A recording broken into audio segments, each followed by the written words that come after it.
What's up, WWE Champions Universe? This is Lee from Champions Chat, and this is a chat. This is just a little conversational video here. I have no advanced information whatsoever from Scopely on this, but my absolute guess is that June, we're going to see the next meta of the game. Usually sometime between May and July, so June's a pretty safe bet on that front. We see the next meta of the game show up, which theoretically means, you know, just the new star ratings, right? But this one is something that's different for sure than anything we've had before. And everybody says that. Every time there's a new feature in a game, it's like, oh, this is the newest, greatest thing ever, right? But really, think about this. 6-star is where we're at right now, right? And in 6 stars, there is exactly the right number of moves that you see right here, and etc. Going to 7-star, which, you know, 3 years ago when we went from 5 to 6, which, my goodness, it's been 3 years of playing the game since we had 5 stars. We added a new move, right? So everybody, for example, this Steve Austin, which is this month's new Steve Austin, wouldn't have had the sharpshooter at 5 stars, right? That was a new move. And so you went from having their primary color having 3 moves, 1, 2, 3, their secondary color having 3 moves, 1, 2, 3, black, and then now we've got their tertiary color, their third color, which in this case is red. So your red moves, there's only 2 of, right? So if the next meta is 7 stars, and I have no idea if it will be, again, there's some thought based purely on us being silly guessers. You know, there's been some speculation suggestion that maybe we go to 6-star diamond or 6-star emerald, since there are diamond and emerald tokens, even though there's not, you know, diamond or emerald class in this, or tier, star ratings, whatever, like there is. But this one thing alone will change the entire game for every character. What is that thing? If we go to 7-star, and if there is another move added, it would mean that every character gets their tertiary, that's their third best color, of moves added in another. So you'd have 3, for example, this Austin, you'd have 3 purple, that's his primary, 3 black, that's his secondary, and then 3 red, which is his tertiary. Now, that would mean, though, that every single character on the roster, I'm on my CC account, which has every character unlocked, so every character in the game right now, we're sitting at 657 characters. That would mean 657 characters would have to have a new move. Because even characters that aren't in the game anymore, for example, anybody seen a 6-star silver Ryback? Yeah, I know a couple of people have them at gold for some odd reason. Every single character, whether or not they're in the game anymore, because people do have the ability to build them up, would have to have another move added, which means these older characters that really, like, think about the devs' time on this. The development team would have to actually come up with a new move for Ryback, and they'd have to decide, do we want this new move to make him better, or do we want to make him the same, like it basically useless at this point as he is right now in the game? Because if they accidentally give some characters, and again, think about this one more time, there's 657 characters in this game now. Let's say that they accidentally give, I don't know. Actually, I do know who I want to highlight, but I'll bring him up at a point in a minute. This guy. Let's say, you know, this guy was pretty underwhelming. He's not in the company anymore, so I can't really talk too much about him, although I did just talk about a guy that wasn't. Anyway, this guy was pretty underwhelming as a chase character, but what if they accidentally give him a third yellow, nope, yellow is his, so a third blue move that makes his blue move set just go crazy, and all of a sudden he's the best character in the game. Like, think about that. Or, you know, I've got an even better example. what if they give this guy, C-tier Showboat Brutus the Barber Beefcake, a move that we wouldn't have even imagined how it would have flowed together with his other moves here, and all of a sudden he is the top player character in the game, right? Now, obviously I'm being a little facetious because the reality is they've done this before. Yeah, it's not that big a deal in terms of adding another move, right? But this one would specifically finish out their color set. So this would be a bigger move in a lot of ways. So they're adept at it. But from what I understand of those who can read code and have been able to get into the game, the 6-star moves have been coded since long before 6-star came out. As far as I know, nobody has seen coding for any 7-star moves. And so, again, that's a big deal. So, just on the one hand, every single character on your roster is theoretically, if this is the 7-star shift and they do add another move to every single character on your roster gets another move. So here's my best example of where this would benefit, right? This is an S-tier Gunther that, I did a video, Stride, and forgive me, 2 Live Brew, I think. Somebody showed me how to run him when he was 6 bronze, 6 silver, and we came up with a moveset that worked. They did. I didn't. They did. Check out the video. It's the is he just or is he actually good? And I still hold to this Gunther is actually terrible. I hate using him in every way, shape, or form. It feels like he is missing something. Now, I said that primarily before the combo moves came out. Had this Gunther gotten a combo move that played to his set better, he probably would have been salvageable, right? I will say salvageable is the way to say that. But, what if, let's see, his third move's red? Yeah. What if this Gunther gets a red move that actually gives him a coherent move set?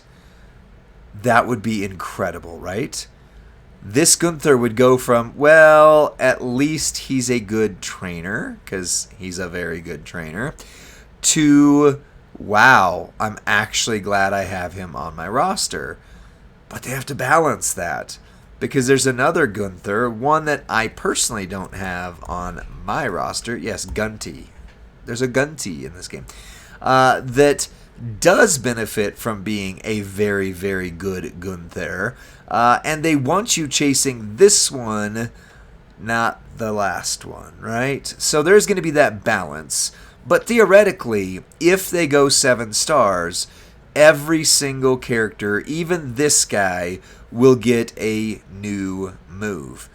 That's a lot, right? I'm kind of hoping for that just because from a content creator perspective, that is a gold mine for us to try and figure out how we can help the community figure out the best moves for every character. But it's also a pain in the neck because, think about our 3-minute movesets. We try to create the 3-minute movesets in such a way that they are helpful so that you can hop right into the character that you need with a moveset that works, even if it's not it's usually my favorite because I make the videos.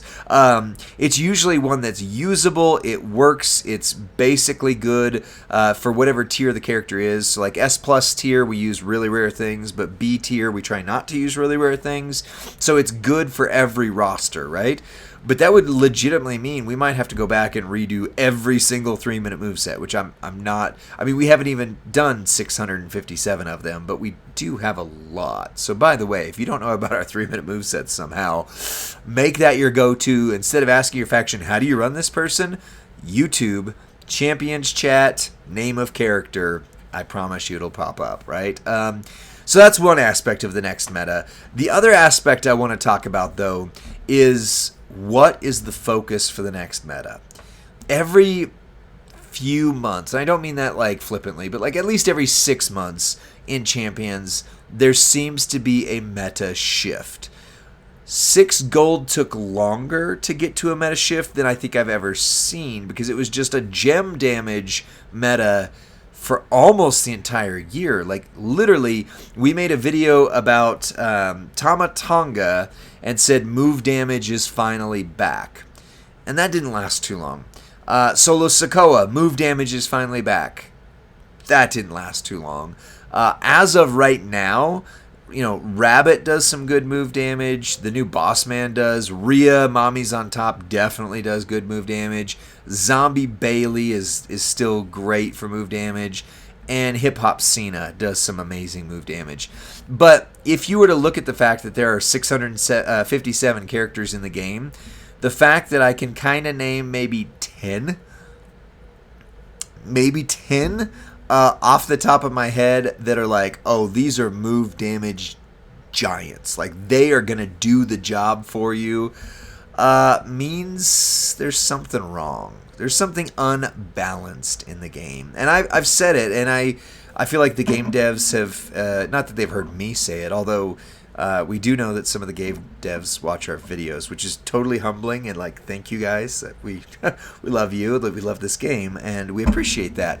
But it is a little unbalanced, and I think they're paying attention because if you notice, the focus right now in the game is to, right here, is to rebalance the ability to block multiply gems, right? So Big Boss Man Hard Times just this last weekend got an update for 6 gold ability, receive 80% less damage from multiplied gems.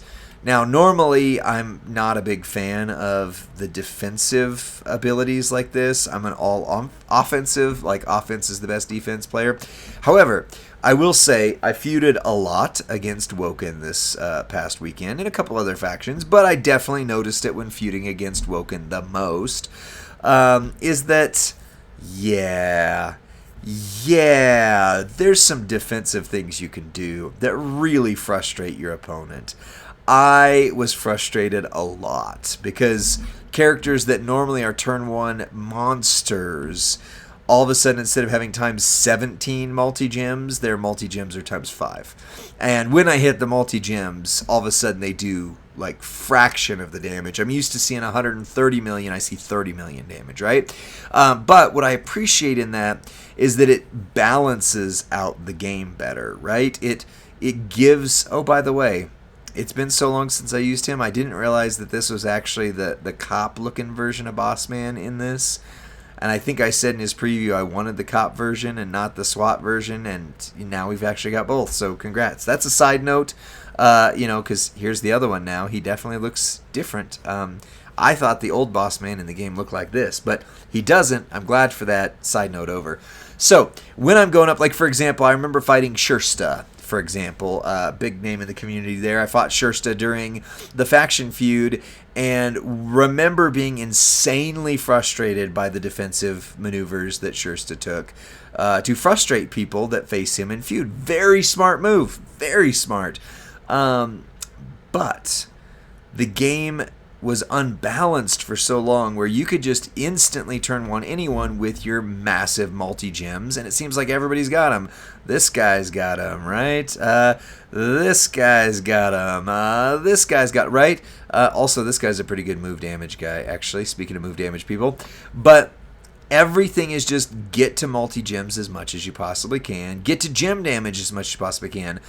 We have been missing a move damage meta for a long time. I feel like this Austin has a really good move damage setup too. The Boss Man does. I feel like we're getting closer back to a move damage meta. I can't guarantee it. I don't know for sure. But here's my thoughts on it. It's time, right? It is time. Like, gem damage is always going to be long-term your best way to go. But whenever we have a good move damage meta, it balances things out. One of the things I'm tired of doing on my own roster, this is my candy store account, right, is basically throwing out every strap that isn't gem damage. I do keep some high-level move damage ones, but what's the point, right? The gem defense straps, not even going to use them, man. Honestly, there are some, like there's now 100% gem defense. That is starting to move things back in the right direction. The health straps, never going to use them. Move defense straps, why? I mean, I literally delete them the second I get them. Why are they even in the game?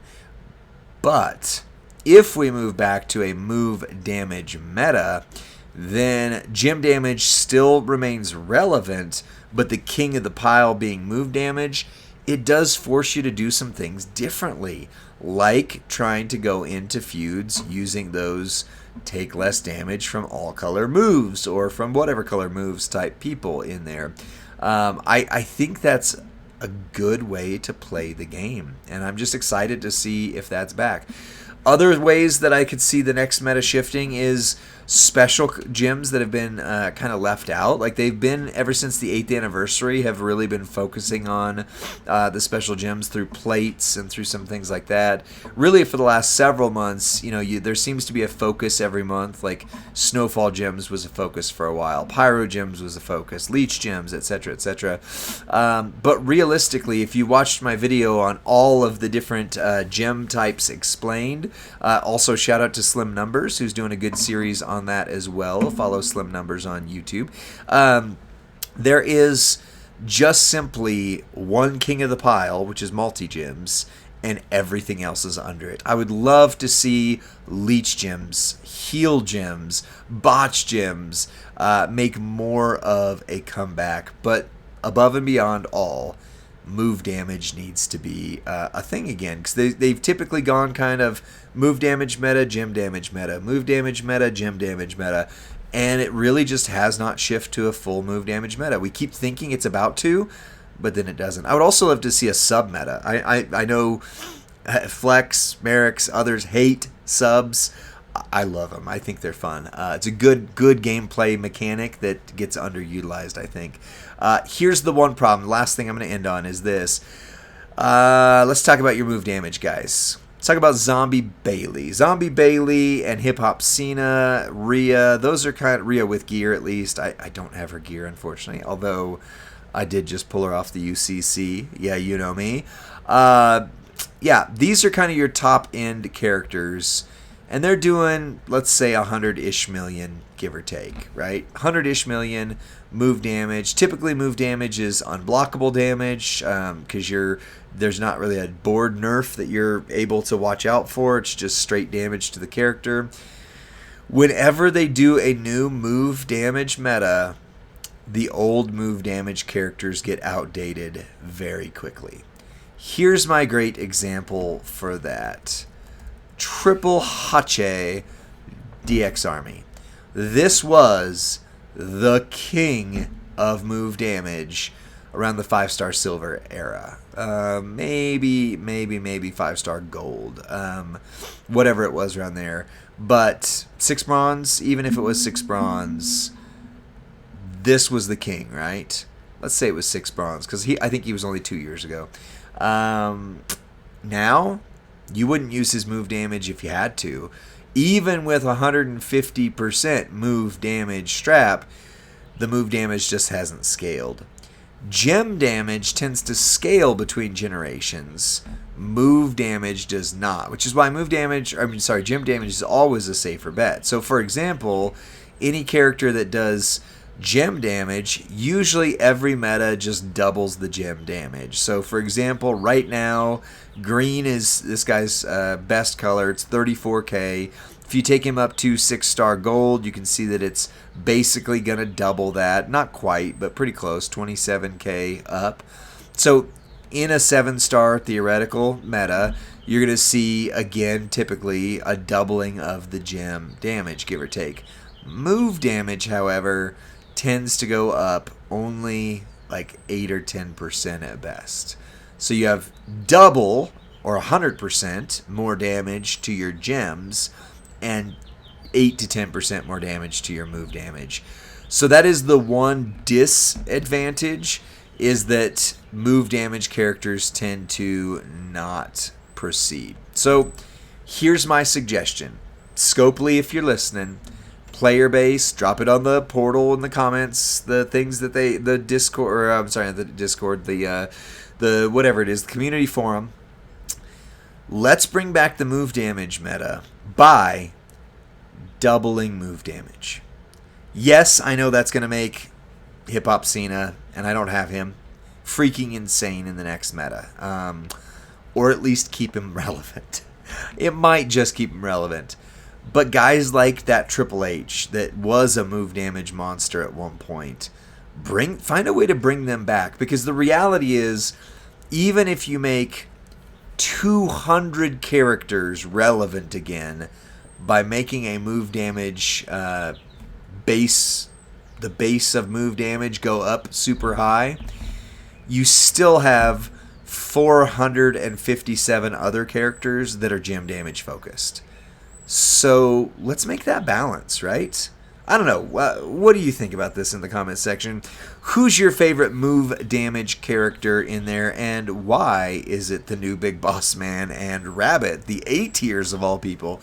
Because they're most accessible, right?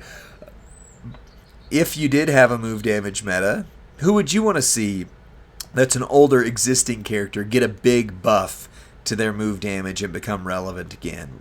Mine, Triple H DX Army. I think that would be a good one. And then lastly, do you think next month, June, we're going to see 7-star? Do you think it's going to be 6-star Emerald so that we avoid for another year having to add an extra move to every character?